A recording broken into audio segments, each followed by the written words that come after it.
बोला बोला परत बोला.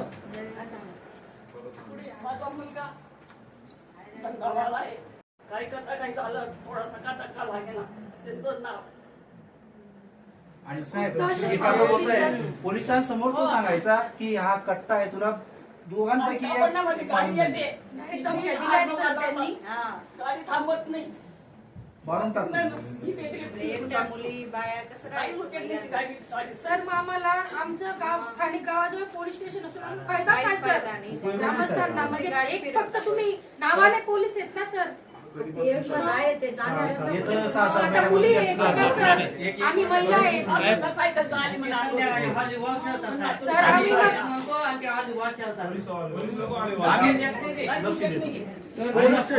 गाडीमध्ये घेऊन जातो आणि सिगरेट पितात.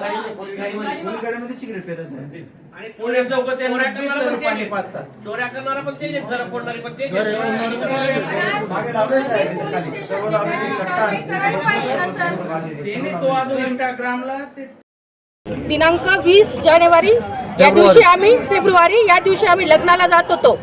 तर आम्हाला स्टँडवर 2 नालायक हल्लेखोरांनी आमच्यावर, आमच्या पूर्ण फॅमिली होती माझी, तर त्या आम्ही पहिले एक गाडी जात होती 407, त्या गाडीला त्यांनी आधी कोयता दाखवला. त्याच्यानंतर आमची गाडी मागून येत होती तर आमच्या जवळ आले व त्यांनी आम्हालाही कोयता दाखवला आणि त्यांनी पूर्ण आमच्या गाडीवर हल्ला केला. त्या गाडीत मी, माझी सासू, माझे आई वडील व माझे मिस्टर होते. त्यांनी पूर्ण आमच्या गाडीला पूर्ण घेरून घेतलेले होते.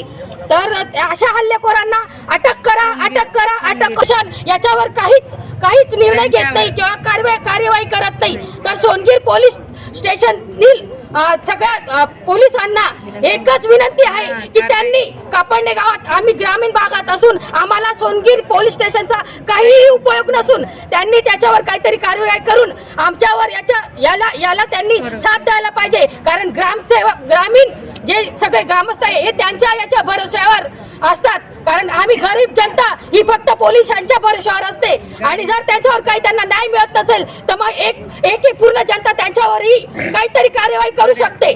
फक्त जनताच करू शकते. मग त्यावेळेस पोलिसही काही करू शकत नाही. साठी आम्ही धुळे येथील जिल्हा अधिकारी कार्यालयावर सगळेजण, कापडण्या गावातील सगळे महिला व पुरुष आम्ही मोर्चा घेऊन आलेलो आहेत आणि आम्हाला जर याच्यावर न्याय मिळाला नाही तर आम्ही पुढे, इथून जर न्याय मिळाला नाही तर आम्ही पुढे हायकोर्टात सुद्धा जाऊ शकतो. म्हणून